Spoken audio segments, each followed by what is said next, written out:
buddy? Yeah, introduce ourselves. Yeah. I'm Donald. Charlie from Doobie Nights, Donald from Doobie Nights, and our special guest, Matt St. Germain. Matthew St. Germain, Cannabis Degenerate. That's it. That's a great title. Thank you. That's how I introduce myself on business calls too. It's great. And you're enjoying. You were just telling us about the weed that you got there. So this is weed for my friends Loud. Yay! You can't buy it if you're in California. They're in Portland, Oregon. They're awesome. They really care about what they're doing. They do real high quality, and this is smoke like a grower. This would be a good idea for anybody here. They trim it, only holding the tips, only holding the stem, using only the tips of the scissors. And their amazing trim crew places each bud into these jars with using chopsticks for minimal touch. That's incredible. And so you get cannabis as if you were the guy who grew it, trimmed it yourself, and threw it in a jar and took it to a party. That's a 92 OG. That's not actually their weed. Damn. Yeah. So, I'm gonna roll a joint while we talk about what we're talking about. Cannabis Degenerate. So sir. how do we summarize your cannabis history? So we can start with lately, right? And then we can just go back. Like, what are you working on these days? So lately, I am underemployed. I'm doing cannabis cultivation consultation, and then I do a few side gigs, a bit of this and that. I'm the distributor of a pretty large nutrient line alongside Hydro Farm. I was given that opportunity, so I'm a distributor of a. That's cool. I don't think I want to say it on the TV. Sorry, you can't buy it.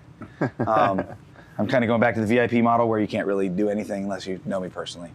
So there you go. Well, tell us about some of the consultation you're doing. Are you doing any large-scale consultation? I've been doing some large-scale consultations and working with people in other states to do genetics, breeding, bring better nutrient profiles, IPM, which is integrated pest management. California really has very stringent standards, and California also has better extracts, or kind of led the way in extracts, and so we've been discovering a lot of things in extracts that can't really be present, and so we've been having to create new strategies for pest management, vector management in cannabis cultivation that doesn't get magnified, because as you guys probably know, as you extract something, you magnify it. Just as you magnify the terpenes and the cannabinoids, you can also magnify the presence of heavy metals, pesticides, or fungicides. Yeah. And what kind of genetics are you taking out of the state? Seeds only, because that's all that's legal. What I've been doing is getting preferred genetics, mostly just from seed banks and then word of mouth from a few friends. Jay Beasy, Compound Genetics, Exotic Genetics, Kyle, CSI Humboldt, and then Todd McCormick, who you guys probably, do you know Todd McCormick? Yeah. Okay, yeah, Todd McCormick, he has Authentic Genetics. Yeah, what kind of strains are we talking about? Okay, so from Todd, I got the original 3-way Colombian haze. So it's 3 different Colombian plants. It's a pure haze with no other tie or other admixture. Okay. I got a Durban S1 backcross. S1 is where you take a female plant and you apply silver thiosulfate to it, and that causes it to pop male flowers. So it pollinates itself, and so you get a true cross of that. It's kind of similar to an F2, but a little different, right? Okay. And so I got those as well as a GDP by the 3-way haze, because that's the only GDP genetic they had. I got those from Todd McCormick. Then through my personal network, myself and Kelron, and then another friends, we got a pre-98 Bubba. We have my Master, which is the Master Kush from back in the 90s in LA when there was only Master and OG. Yeah. There wasn't a named OG, there was none of that stuff. Right. It's not what people, and most NorCal folks think that the Master is the Bubba or LA Confidential, because there was a big name switch, as often happens in the black market. Something has a good name, so everybody starts selling it. Like right now, everything's runts. Yeah. Like, hey, I got these runts. You're like, no, that's Gelato 33. But it's nice, but it's not runts. So kind of same thing. And then we have Kelron's Lemonhead and Roll's Choice. And those are the Tahoe OG by the C4, which is a ChemDog diesel. And those are real heavy traditional fuel genetics. I almost said indica. Fuel genetics. And then we have the Master bred to the Lemonhead, as well as the 98 Bubba bred to the Lemonhead. We've got a bunch of those seeds. We've just started popping. Nice. And so it's kind of it's like a 2-stream approach of take what is the best of these F1 hybrids and all the new hype boy strains of the purple gases, and then take landrace stuff and other stuff from old school cultivators. And then what I'm doing is pheno hunting, and then planning on blending these together and trying to create some more just unique admixtures and kind of do the same thing that a lot of breeders do. Yeah. And so let's talk about how you learned all this stuff. I think when I first met you almost like 20 years ago, you were growing Master Kush in Mendo, right? Yes, sir. So I originally, I rebelled as a teenager. If we go all the way back, my parents were dope smoking hippies. And I couldn't rebel by smoking dope and listening to Led Zeppelin, because that's what they did every day. And where was this? Fair Oaks, California. And we were surrounded by mostly real conservative business owner types and that kind of stuff. And so I was the lone broke hippie kid amongst a bunch of rich, well-to-do business owners' children and such. And you know, I knew my parents were stupid hippies because they didn't care about money, and Ronald Reagan was correct, and they hated us for our freedom. And I was really into wrestling and violence and getting into the military. Oh yeah. Okay. And I just I got really lucky in that my parents had a wealth of radical books, and in reading those, I'd always decided that I would. Sorry about the grinder noise. That I would try LSD when I turned 18, right? And I was super straight and getting into fights and hanging out with football players and wrestlers, and again, just getting really hyped to go into the military, and just a bad plan all around. Yeah. And then I ate some LSD, and I realized my parents were right about everything, and that was rough.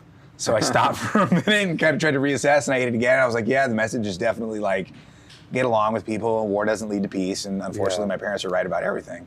Yeah. Which was rough. They were happy to hear it though when I told them. That's a hard pill to swallow when you get to that age where you're like, damn, everything my parents said was real. That's true. Right? And so that's what started my journey. I didn't end up going into the military. I went and was a firefighter for CAL FIRE and then USFS for a moment. And then So you served. my friends, I needed like a fascist bridge. You know, I needed to wear boots and a uniform and have somebody tell me what to do, but no weapons. Yeah. So I did the firefighting thing, and then my friend had this van, and it was a Chevy van. It was all day glow painted, and we picked up this crazy hippie hitchhiker, and we just happened to be driving past Cal Expo, and the cops pulled us over, and they're shaking us down, and they're like, "Where's the LSD? Where's the LSD?" I'm like, "Yeah, I don't know," and my friend's like, "I don't know," and they took the hitchhiker guy and they took him away.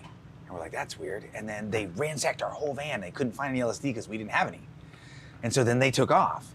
And the whole time they're asking us, where's the LSD? And this part I forgot. They're like, blah, blah, blah, the Grateful Dead, blah, blah, blah, the Grateful Dead. And I'd never been to the Grateful Dead. I'd kind of heard about them, right? Yeah. And so when the cops leave and we're packing all our shit up, we're like, let's go check out this Grateful Dead show thing the cops are so afraid of, right? And so I went and checked out the Grateful Dead.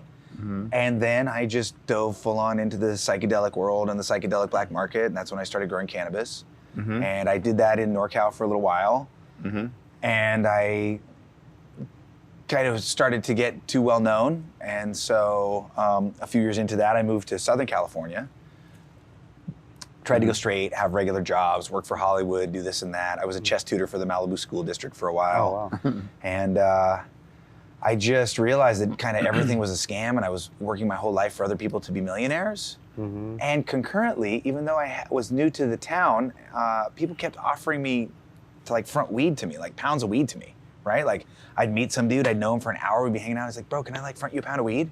And I'd be like, no, like I don't know anybody. And this is back in the 90s, like 94, 95. You know, cannabis is like $4 to $6 grand a pound. Like a pound of weed is a big responsibility. Yeah. But after a couple different people offering this to me, I kind of was like, you know, maybe it's just my life mission and I should just say yes. It's a sign. Yeah, I've got a motto that, you know, no fun adventures really ever start with no, right? Yeah. That is true. So I said yes, and I was off to the races. Nice. And I started selling cannabis in LA, and then quickly just got into growing cannabis. I had done it a little bit in NorCal, and I really liked it. And with the prices as they were, et cetera, and my kind of like joy for thrills and living on the edge, I thought it would be a career for me. Yeah. And so I started growing cannabis, and the first place I grew was with my friend Jason Bernstein at 52 Market Street, which is 1/2 block off of Venice Beach in a 3-bedroom apartment before there were charcoal filters, and we were just growing sick-ass haze plants using an ebb and flood method and just hoping for the best. And then behind us, our neighbor was Angelica Houston, the actress, right? Wow. And so she would always call the cops on us for playing our music loud. And so we'd have these crazy standoffs with the cops at our house, you know, where they'd be telling us to shut the music down and giving us weird looks, and it smells like haze everywhere. But they never came in, and we never got in trouble. That's great. Damn, lucky. Lucky, yeah. So from there, I grew a bunch of different places in LA. And then 2005, we moved up to Mendo. We got pregnant. My wife and I got, she got pregnant, and we wanted to get out of the city. And for some reason, we thought Mendo was Little House on the Prairie. And it wasn't. Yeah, totally. It was going to be Laurel Ingalls Wilder, and everything was going to be amazing. And then we found out about the gangs and the cartels and the heroin and the tweakers and the whole thing. And well, we had the job part wrapped up because we were crushing it on the hill. But we ended up moving down here for the kids to Sonoma, and then that's where we started interfacing. Was a little in Sonoma and then a little on the Skunk Train. Yeah. So that kind of. And you still have that same place in Mendo? I do. I'm selling it. Yeah. but I do have it. Yeah. There's your advertisement for selling the place in Mendo. Place for Mendo's for sale. You can't buy it unless you know me. Sorry. So how do you go from growing and doing all that to consultation? Obviously, you had to, your name and reputation had to have gotten out there, like to the point where it's like, okay, we trust this guy. Because most growers that I know, they're like, they don't want anybody fucking with their shit. You know, like, don't come in and tell me how to do my, you know what I mean? Oh, very much so. Very much so. Yeah. I find that even the people who pay me handsomely don't listen. But at least I get my retainer. Yeah. But there's a lot of yahoos out there trying to pretend to be consultants and they suck. Yeah. There's also that. Yeah. So how do you relay your experience? How do you convince people that Everything for me is word of mouth. I'm recommended to people. That's how it's been my whole life. Yeah. Are we recording or no? I think we're back on recording. we're good. Okay. Yeah. I just get referred. You know, that's kind of how I've gotten most of the gigs I've gotten. Is somebody's like, I got the guy for you, and then I give it a shot. Oh, that's good. Yeah. That's cool. I'm backing up. You were talking about how like LSD when you did the first time you're 18, it really changed your whole path and everything like that. But like, have there been any other like psychedelic moments that have done that for you, where your path has totally like changed or bridged or anything? Very much like, so. I've been heavy with LSD and mushrooms primarily. I've done pretty much all of them: DMT, mescaline, et cetera, et cetera. I've had a lot of really amazing experiences. The foundational experience that I had actually took place on LSD. So we were doing a lot of LSD, me and a core group of a few friends, and we were kind of doing these LSD scientific meditative missions where we were doing all kinds of mystic weird shit. If I go too in depth with what we were doing, I'll sound like a total flake. But nevertheless, we were just super dosing and seeing where that would take us, right? And so what happened to me was I had a contact with the Christ consciousness. And I'm not an organized religionist. I don't believe in the current model of Jesus, yada, yada, yada. And this is really disturbing for me because I'm a very skeptical person and a scientist. Yet at the same time, I was going out of my body and through my neighbor's, my friend's upstairs neighbor's apartment as I was merging with God. Damn. And I was getting the full Jesus download, but I also knew I wasn't Jesus. I knew I was still me. And so all I could think of was I was having a psychotic break. And I'm like, hey guys, like I hate to bum the party out right now, but I think I have to call the cops on myself because I'm having a psychotic break. And everybody's like, yeah, bro, it's 4 a.m, please don't. Yeah, no. And I'm like, totally yes, but like either that or I have to go outside and tell everybody they have to like get along because literally it's like I'm getting a radio station beamed into my heart and my head that's just telling me, you know, we're all a family. The earth is our spaceship. We have to protect the life support systems. Again, we're a family. We need to distribute everything equitably so that everybody can have a seat at the table. And there's no way the thing works until we're all together doing the thing. And it was the straight up Jesus thing. And I'm like. And that was back when you were young? I was, man, at that point I was maybe 20. Okay. Damn, okay. And I was tapping you, not telling You're you. good. Okay. I touch people a lot. No, it's all good. Okay. Here, sure. Yes, yeah. Okay, he's like, Touch away. bro. So in that, you know, I'm like, no, really, guys, I think I have to call the cops. I'm having a psychotic break and I'm worried. You know, I don't want to do anything to hurt myself or you guys. Right. And my one buddy's like, no, call my mom. And so his mom, Paula, I don't remember her last name. It's been so long, my friend Jordan. His mom, Paula, is like a shaman and had a lot of LSD experience and yada, yada. And like, I'm like, all right, I'll call her, right? So I call her up, hey, Paula, hey, so yeah, I'm kind of getting this message that I'm Jesus and I totally know I'm not. And kind of want to call 911 on myself, but everybody's saying not to. Like, what's your take? At 4 a.m? Yes. Yes. And she was really awesome. She's like, you know, I'm gonna tell you what happened to you, but not tonight. It's totally real. And the big thing here is that like everybody's where they are in the game. And if you tell anybody, she's like, remember the Jesus story? I'm like, yeah. She's like, well, he was trying to tell people before they were ready. And it's like, if you tell anybody, they're gonna react with most likely fear or hatred because you're kind of messing up their spot in the game because they're playing the game too. And I was like, whoa, that's crazy, but it's all real? And she's like, yeah, it's all real. I was like, all right, what do I do? She's like, go to the river. Don't talk to anyone. I'm like, all right, great.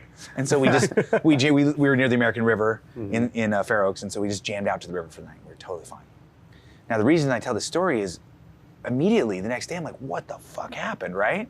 And this is, gotta be 92, 91, like well before the internet, well before you can even really start to figure out what happened, right? So first I go to Paula's and talk to her, and she starts to tell me like, no, this is like, what religion is actually about, and this is the thing that's been stolen. Yeah. And so it set me on this mission of finding out like what happened to me. And fast forward to now, decades later, and multiple books and scholars who are well more intelligent and focused than I am coming out to really light the way. And it turns out that the original Christian religion was a mushroom cult. The Essenes and Gnostics were high-level mushroom yogic healers. The entire religion was hijacked, and even going before that, even proto-Christianity all of the early religions were astrotheological psychedelic religions, which means they connected with the sun and the stars, placing us at the center of a universe, not at the center of the solar system, but at the center of the universe fractally in a universe with multiple centers. You get what I'm saying? Yeah. Might be going too deep. I'm with it. Anyway, Yeah. marking the seasons, the solstices, and the cycles to really place us inside of the universe as a part that belongs to it. And that we would use the psychedelics in ecstatic rituals to surmount our egos so that we could share effectively and live in non-hierarchical ways or less hierarchical ways and basically live something akin more to like peace and harmony, right? Yeah. So that was what she told me, and then it just started me on this mission. And the first book that I was given to read was The Sacred Mushroom and the Cross. The Sacred Mushroom and the Cross is by a man named John Marco Allegro. He was the only non-Catholic that was on the Dead Sea Scrolls translation team when the Dead Sea Scrolls were found in 1947. The Catholic Church purposefully segmented the teams. I believe there was like 9 or 10 teams and gave each of them only a portion to segment the information. John Marco Allegro's team was the only one to translate in full and release their translations. The majority of the other translations have never been released by the Catholic Church. Huh. Right, and so right after he released this, he wrote a book called The Sacred Mushroom and the Cross. And he showed more linguistically through Babylonian, Sumerian, and other roots how the proto-Christians were members of a fertility mushroom cult, basically. And then the Catholic Church tried to deny this. They tried to defame him. They bought the rights to his book and stopped publishing it. And then they sicked R. Gordon Wasson on him. Wow. And I'm sure you've heard of R. Gordon Wasson before. He's a banker for, R. Gordon Wasson, you can look it up. He's a banker. And he also wrote the article about Maria Sabina for Life magazine, which was actually a CIA-sponsored project. Wow. And that's all been proven as well, right? So the Catholic Church gets R. Gordon Wasson to shit on John Marco Allegro. They pulled the first book. He writes a new book that's called, I believe it's called The Essenes and the Dead Sea Scrolls. So he ends up writing another book that kind of reposits it with more information. And then subsequently I go through and I just continue digging through information, and I find hints of what I thought had happened and other people who were kind of parsing around at it. And it was only till recently that a lot of this has come into focus with the work of Graham Hancock, Randall Carlson, and Jan Irvin, and then another author, I forget his name, who just wrote a book called The Immortality Key.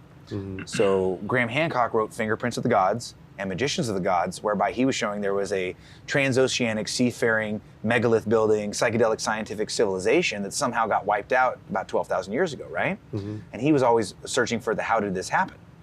Randall Carlson is a geographer and a geometer, a high-level mason, and just a real brilliant guy. And he's been traveling the world, visiting different scablands and geological features, and proving that they happened cataclysmically and not through erosion and through millions of years. And for a long time, he was derided.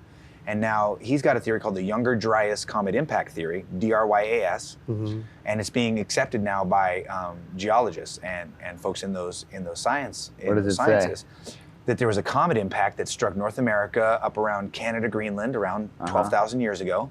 It melted the ice caps. The dust came up and made sure no crops were going to grow. At the same time, it melted all of the ice caps within a week. It formed a 500-mile wide river that moved at 500 miles an hour through North America.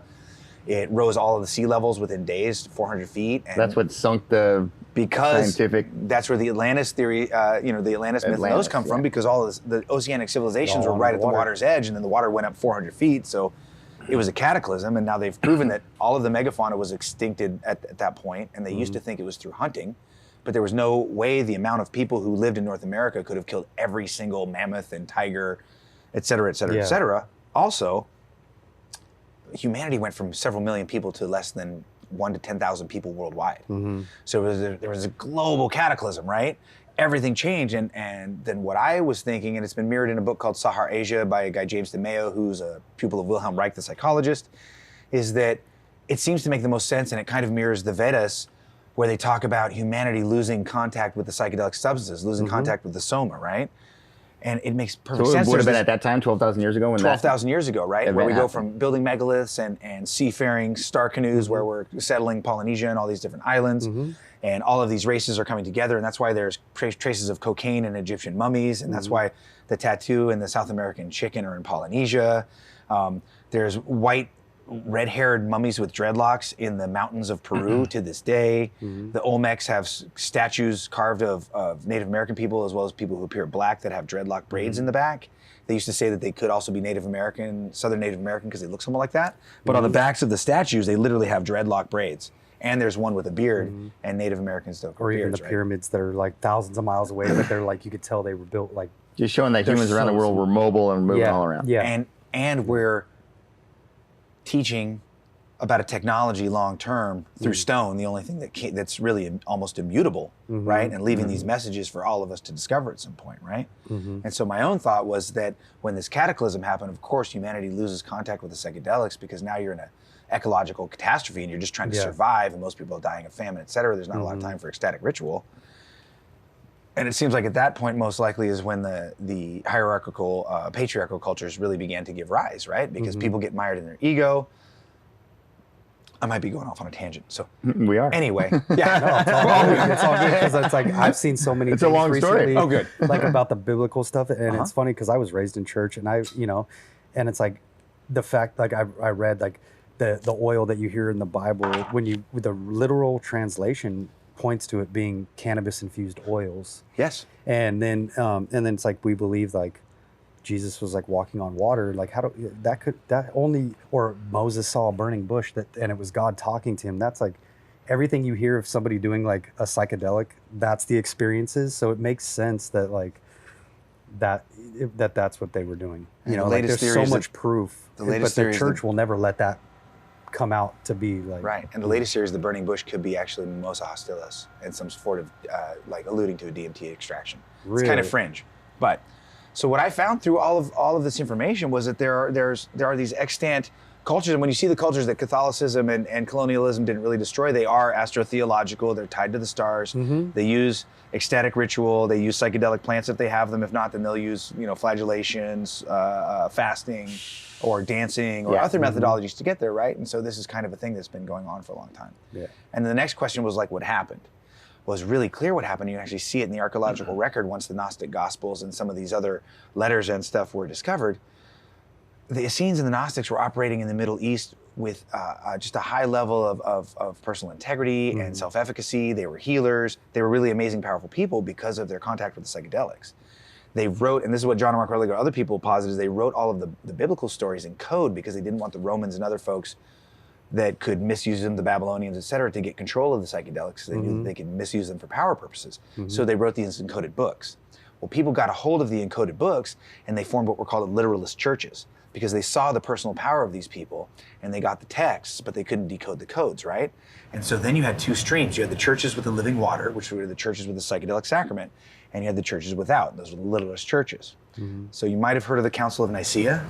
It's a fairly well-known thing. You can look it up on Wikipedia. It's when the doctrine of the Roman Catholic Church was codified. It was when the Romans changed from emperor son worship to the Christian religion, really went by co-opting all the other religions, right? So now you're just talking about like 2,000 years ago. I believe it's in 300, it's either 300 or 800, I believe it's 300, the Council of Nicaea. Constantine came. But at that time, they had the church with the living water, and people were. They had both churches, only that was when they were still throwing the Christians to the lions, right? And then all of a sudden, Constantine had that vision, and he saw the cross, and now, which is just PR. Yeah. And so when they convened the Council of Nicaea to inculcate and incorporate the Christian religion and take it over as a social engineering system, they only invited the bishops that were not from the churches with the living water, because those were the ones that could be controlled through fear or could be bribed. The rest of them were deemed heretical. All of the Gnostic and Essene Gospels that were not being used by these folks were deemed heretical. They were attempted to be destroyed. The only reason we have them is because two different groups hid them in the caves in the desert in clay urns, and they were found thousands of years later. Yep. And then immediately they began inquisitions and ecumenical meetings and purging of the faith of all of these people who disagreed. And so what happens is you have an astrotheological mushroom religion that divests us of our ego and bonds us together, and it becomes replaced with a social engineering scheme because the Roman Empire is crumbling from without because they can't keep up the supply lines and they can't keep up the military. So what they do is they use the Christian religion to make a sexual, suppressive, controlled social engineering system. Yeah. It's the worst sin in the world to masturbate. It's the worst sin in the world to have sex. What that does is it controls you, because now you know you're going to go to hell, and you've got a centurion in your own head that's shaming and blaming you and making you smaller and making you uncontrollable. Control of sex allows for organized marriage. Organized marriage allows for stratification of hierarchies, because when you can organize who gets married, you don't start sharing the wealth with the poor folks, basically, right? Not only that, but then you think about the number one feature of the Roman Catholic Church is confession, right? doesn't mean, it's like in Santa Rosa, like confession, cool, there's like 1 million people here, and like you go into a church, like who knows anybody, right? Yeah. Yeah, but just imagine if it's 2,000 years ago and you're in a village of 100 people and that priest grew up with you and he knows everybody's voice. And so basically what they did is they instituted like a secret police, like a Soviet-style secret police inside the village that you had to go tell on yourself to every week. So they knew everything that was going on, right? Yeah. Wow. And then what they did was they perfected a system of cultural genocide because there were no white Europeans. There were Celts and Franks and the Germani and all of these tribes, right? They took and they took the drum from them and they replaced it with formal dancing, right? They stripped them of the tattoos. Tattoos became illegal. Mushrooms became the worst thing ever, right? Mushrooms are fairies and Satan, and they're all poisonous, and stay away from them. And they took away all of these cultural institutions, instituted a cultural genocide, and replaced it with lack of knowledge of the local flora and fauna and how it can heal you. Who did they kill? The witches and the warlocks, which were the curanderos and the midwives. They killed everybody who knew about the psychedelics and knew about the healing nature of plants. The Dark Ages happened because we basically took a full pharmacopoeia and a fully functioning system, and they just wiped the entire thing out and created ignorance so they could basically preserve social stratification for years. And that's the kind of what happened. Yeah, so now, fast forward to today, now we're seeing some sort of resurgence as people get more educated with maps and things like that, right? So what's exciting now that's happening So the way I see it is that they perfected this cultural genocide on Europeans. They then co-opted those folks in like a Stockholm syndrome to do the standard corporate model of perfect the model and then scale out across the world. And they attempted it. They destroyed several cultures, but the thing is the wave broke, the high water point was hit, and they didn't do it. They didn't win. They didn't. There's extant psychedelic cultures. The Huichol were never conquered. The Shipibo were never conquered. The peyote religion is back. And then what's happened since then is that folks like us of our generation and younger generations have been doing the work and getting the degrees and getting scientific training, working with MAPS, the Multidisciplinary Association for Psychedelic Studies, and creating a scientific canon of proof of the non-toxicity and the efficacy of psychedelic substances for a variety of purposes. And so the good news is they actually didn't win, and we're in the process of still unwinding this trauma from this ecological catastrophe, or so I think, unwinding the catastrophe and the trauma of the Abrahamic religions and going to something a little bit more accepting and inclusive. And when we see alternative, parties and events and kind of societal streams such as we belong to in the cannabis economy, you start to see that when a large group of people have access to and use of these substances, that they begin to form a much deeper family tribal bonds. For sure. Which is really what we have here in the North Bay. Like, I have 1 million people that help me. My house just burned down, and like it was fine because, I mean, it was traumatic, but it was fine because everybody was okay. And my phone was just ringing off the hook with people offering me to live at their house and giving me whatever and gifting me clothing and just offering everything to my family. And I've had friends whose houses burned down, and I've offered the same. And like, we actually have a wide net of people that really care about each other. As it should be. Yeah, exactly. So that's the long story of where it went and how it's going and et cetera. Yeah, and now we've got people like, we've got decriminalization of some psychedelics like mushrooms and stuff like that. Yes, and sir. And then they're also selling them in like Santa Cruz, Oakland, right? Yes. Things like that, right? Yes. And large-scale cultivations of mushrooms. And I know when we had David Bronner on, he's dumped a ton of money into the legalization up in Oregon. And getting it, so that's a start there too. He said he spent like $3 million or something like that to help that. David Bronner has been a powerful and amazing force. Yeah. And his grandfather started it by using hemp in the soap. I'm sure he probably explained that. Yeah, it was actually, he brought me some, and it was the first time I've ever used it. Wow. I love it. I love it. The best. I keep buying it. So you've never been to the foam tub showers or anything? No, but I want to. And he told you about that? Yeah. We had a great conversation. I'd like to have him back. It was really good. He's amazing. The foam tub shower is like what, like the Burning Man camp stuff? So the original one is a tub that's got maybe 12 shower heads in it, and it shoots the Dr. Bronner's foam on you. And then for Burning Man, what they've done is they took a 40-foot container, they took the walls off and made the walls Lexan plastic. There's a scaffolding on top. They put it inside of a tent that's like 100-foot square, like this gigantic circus tent. And in there, it's naked dance party all day long. Totally non-sexual. I went once. Yep. And then even before you go in, you have a quick talk about consent, and they're really clear with everybody about what's good and what's not. You go in your naked dance party, and whenever you feel like it, you queue up for the shower. You get in this 50-person 40-foot long shower container, and then the people up on the scaffolding, they spray you with clean water, and this is at Burning Man in the middle of the super desert. Cool when you're dirty as hell. And then they spray you with the best peppermint foam, and then everybody, whoever wants to watch, whoever does, and they lather up, and then they spray you off, and then you're shiny and naked, and then you can go to the dance party.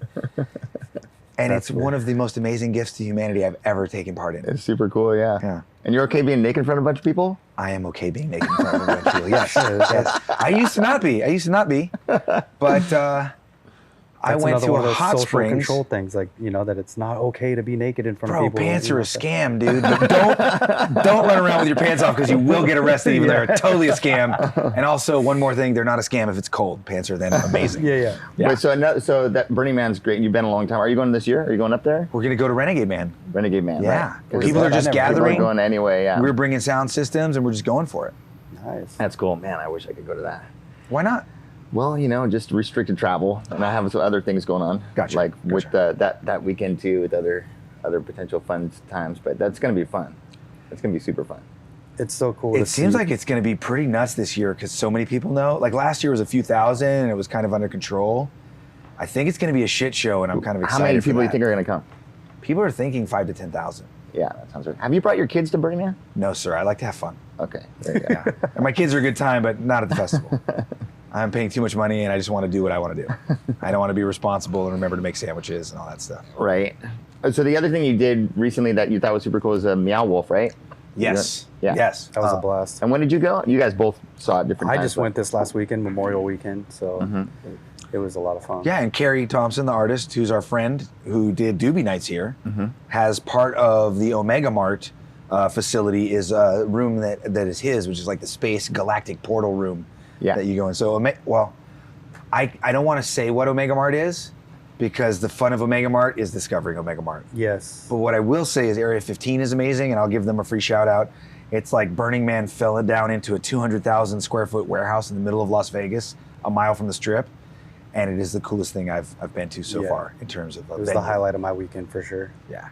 So I'm gonna go back. That sounds like a blast. It was super cool. And so you mentioned your house burning down. That was kind of a big thing. But then your family also got COVID too, right? Like, my wife and I got COVID. The kids did not get COVID. Yeah. And that seemed to be okay. Tristan got it a lot worse than I did. And I was getting like flu pains and like kind of weird organ feelings, but I also smoke a lot of weed, and so sometimes I think maybe I'm just being a hypochondriac. And when she tested positive, we quarantined, and we went at it with really aggressive multivitamin strategies that seemed to work. Right. Did you lose like your sense of smell and the taste No, and all the she typical did. things that you see on? No, she did. I did not, and that was frightening for me because I buy and sell cannabis, and I'm also a flower judge for the Emerald Cup. And my sense of smell is a large portion of my identity. Yeah. I can't imagine like when I've heard of people, if I couldn't smell something, it's because it's such a big part of our everyday life. You don't really, you know what I mean? Like, I want to hear more about flower judging too. Well, we quarantined for 15 days, and every day the first thing I did is I would wake up and I would just start smelling stuff in the fridge and just be like, can I smell it? Okay, cool. Like try to smell like really very bland stuff to see if I could smell it. And I'd be like, oh God, okay, I can smell, cool. Oh, potatoes, I can smell potatoes, I'm good. All right. Are they moving Emerald Cup to LA now? So what they're doing is the award show will be in LA, but there will be a harvest ball is what they're calling it in Santa Rosa. Oh, okay. So they're gonna keep all the cool stuff about Friday and Saturday. Yeah? And the only thing you're not gonna have is that part on Sunday where you're in the middle of totally having a bunch of fun. You're like, oh shit, I'm missing the awards. And you're like, run in and it's halfway done. And you're like, oh damn. So you're not gonna have that part. Okay. And they're gonna move the awards to LA. And I don't know what the official reasons are. What I could see is that the last couple years, they took a big hit because of the rains. Was that 20, God, I wanna say, was that 2019? Was that the flood year? Or was that 2018? The year that it was like up to my knees? 18. Yeah, 2018, it was like, and then we were laughing at the people. We were laughing at the people who were jumping on the plastic thing and the water would shoot up at them. And then I finally did it right between two things. And I saw the puddle here and I'm like, oh, I'll go way over that puddle. And boom, smash. And I was wet to here. Was that the year that they had a big Elion tent and the Canna Craft Yes, tent? and Flow Canna. And it all just, the Flow Canna booth was like almost, mid-thigh deep at the end. Damn. Yeah, okay, yeah. And the Cannabis Village too, in that other little section. Okay, Yes. yeah. Well, that's good news because we were all disappointed that we thought the whole thing was moving down. No, that they're way, keeping the best part. And then the Okay. other thing that we've been finding as judges is that having the festival happen right before Christmas, because it can't take place Christmas weekend because of Christmas. What happens is so many people are submitting strains. If you have a longer curing or longer growing strain, You can make it. we don't really see the best of your efforts. Where there's stuff we see where I was like, damn, like this is so good, and I wish I could wait 2 weeks to judge this and know that it's the best. But right now I have to say it's like it's green and I can't smell it. Yeah. And like I know it's gonna smell. And so what happened this year, which was good, is the time deferment allowed everybody enough time to cure and present their cannabis. Oh, because it was spring. Because we got everything in February. Okay. Yeah. The difficulty or the issue and the thing I've really been trying to be vocal about is that what we really saw though is that even though, contrary to other years, we gave growers enough time to really present their product, they were done an incredible disservice mostly by the distribution companies that are currently running California cannabis and the distribution companies that were submitting cannabis to the Emerald Cup. Because out of 400 or 500 entries in, say, sun-grown, a good 70% of them were brown and oxidized, which I've never seen until this year. Wait, it's because distribution companies weren't storing them properly? Is that what you're Because saying? distribution companies and processing companies have been dropping the ball for the entire legal weed industry. I come from the cultivation side as well as sales, and I know friends who cultivate from San Diego to Redding, indoor, outdoor, mixed light greenhouse, pure light depth, et cetera, et cetera, et cetera. I see the fruits of their work on their farm And then you see and in the stores. Yeah. And the difference is market. It really is. And so, unfortunately, like I say, until there's some sort of run through and improvement on the supply chain side, the extra trim and cure time really only benefits the personal growers. Is it just climate control? It's climate control. And climate control, contrary to what most people think, does not mean air conditioning. Climate control means running every part of your facility that there is cannabis exposed to air as a grow room. Not with the 75-50% humidity, but with the cure room 60-60. And 60-60 really means 60 degrees Fahrenheit to 62 degrees Fahrenheit, and it means 60% humidity down to 58% humidity. That's really what 60-60 means, right? And so the issue again becomes the farmer buys the best organic admixtures and or the best hydroponic salt nutrients and or some combination and is in that field every day caring and doing everything they can, and they cut it down and they try it perfect, and they've been doing this for years. And then either they trim it really lovingly or they give it to a processing company who attempts to trim it well. Some of these processing companies also don't have full climate control, and they're dropping the ball there, and they're just flash terping everything because they have it cold, but 65 degrees and 30 to 20% humidity is going to flash off all your terps, right? And people just don't seem to understand that.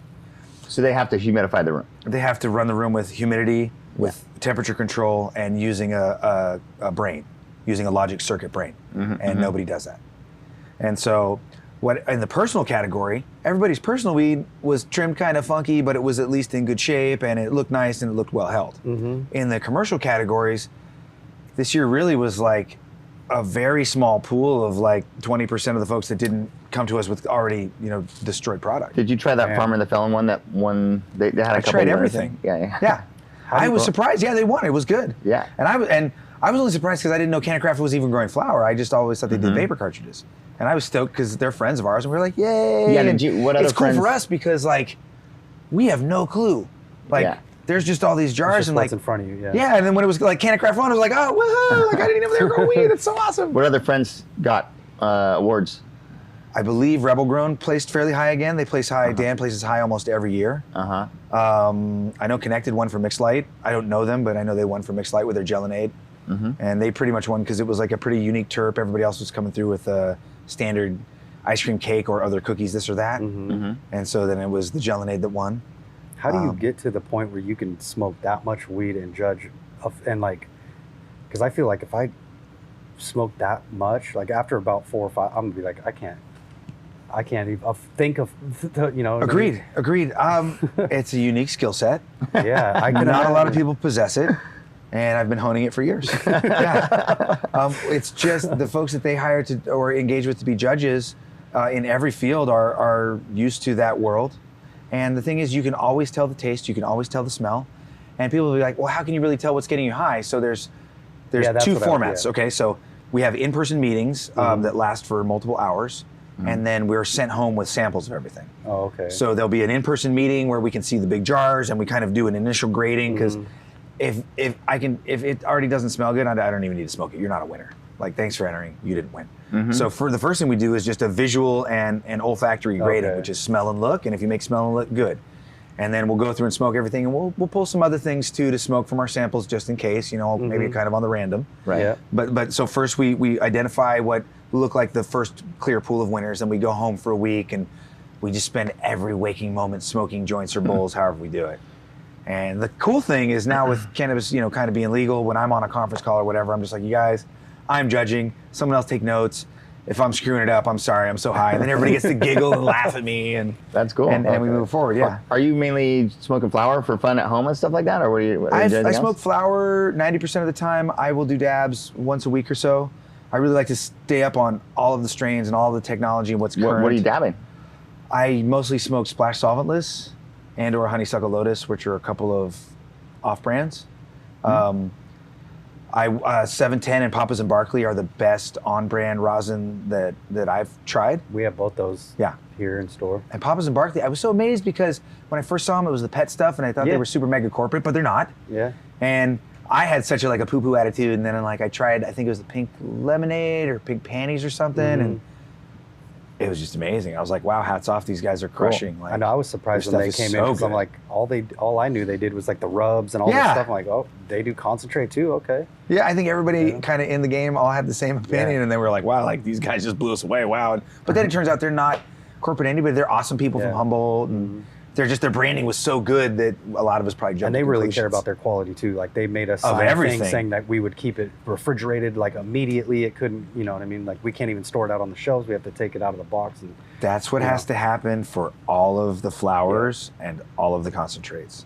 And that's the number one thing I would say to any store that I would engage with is you really need to build out a humidor for your flower. It cannot just sit in a stock room because the majority of the jars are not airtight.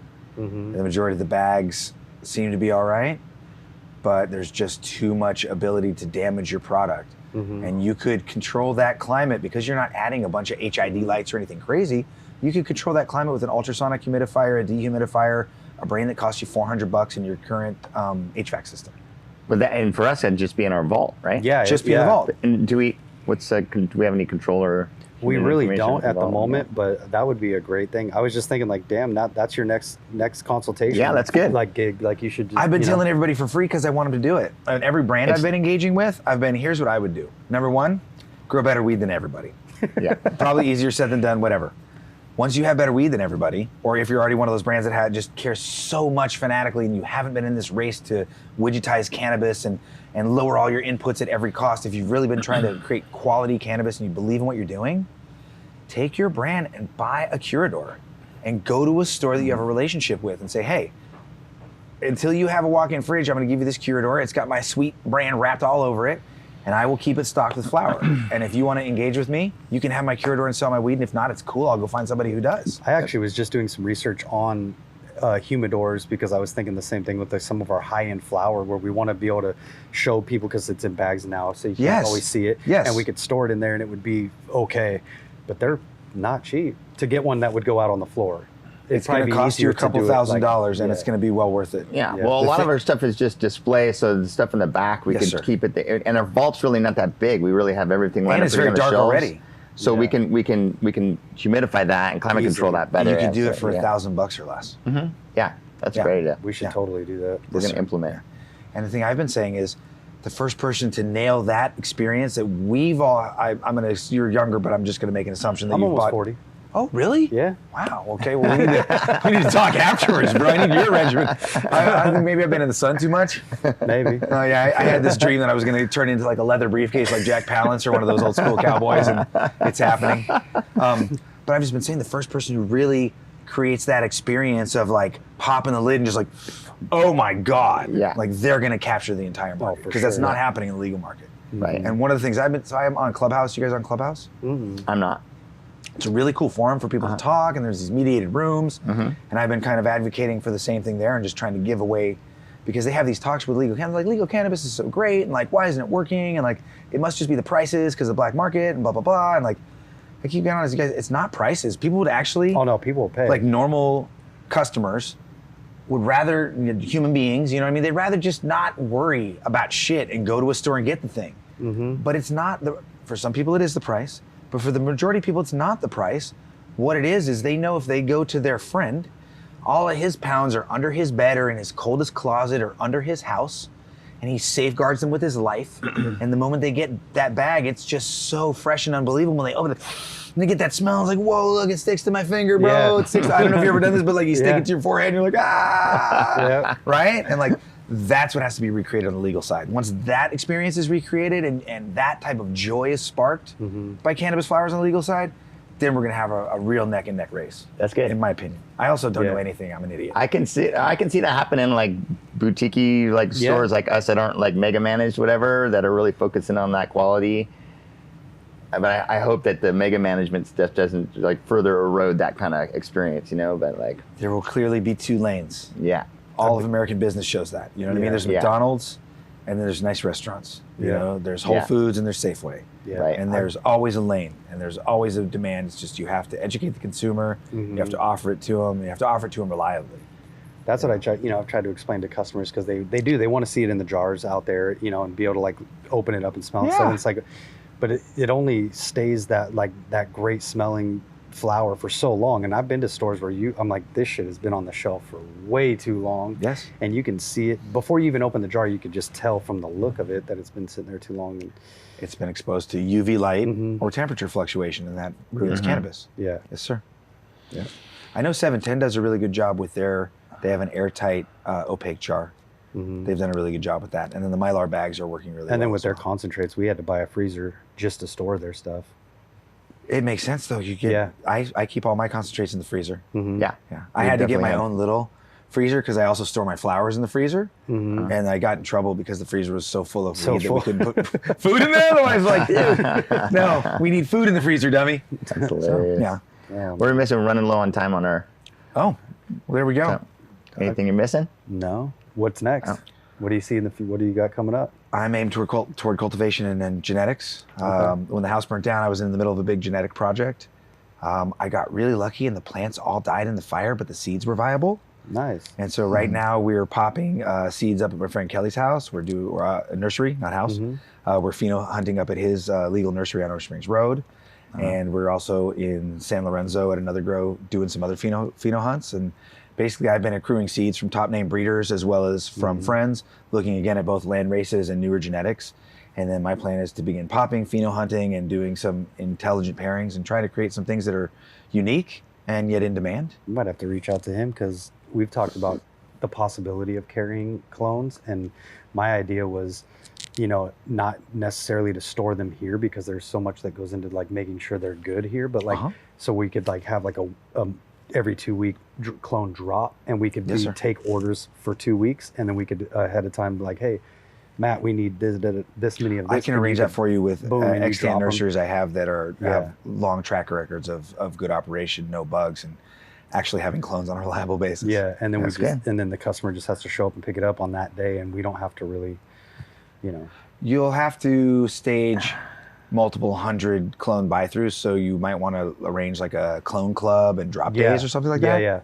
That would be I'd love really to do that because we get asked almost on a daily, like, do you guys carry clones? Or I know at Cannavine and Nicaea they carry clones, and they're doing incredibly well with them. Yeah, they have them behind the counter, and they have they probably have maybe a few thousand in stock in 5 or 6 strains. Yeah, people email us. We can start that clone club and then get back to people, and we can initiate it, and then we can obviously use that. Yeah, for sure. Cool. I'd love to do that. Awesome. Are you a robot? I don't think I am because I've passed the captcha, but thank you for asking. Okay, just making sure. Hold on, let me check. I still can't even tell if I'm real or not. Cool, thanks for having you, man. No. Thanks, Charlie. I love you, bro. Thank you. Love you too. Thanks so much. That's fantastic. Cool. Yeah. Thanks everybody for watching. Yeah.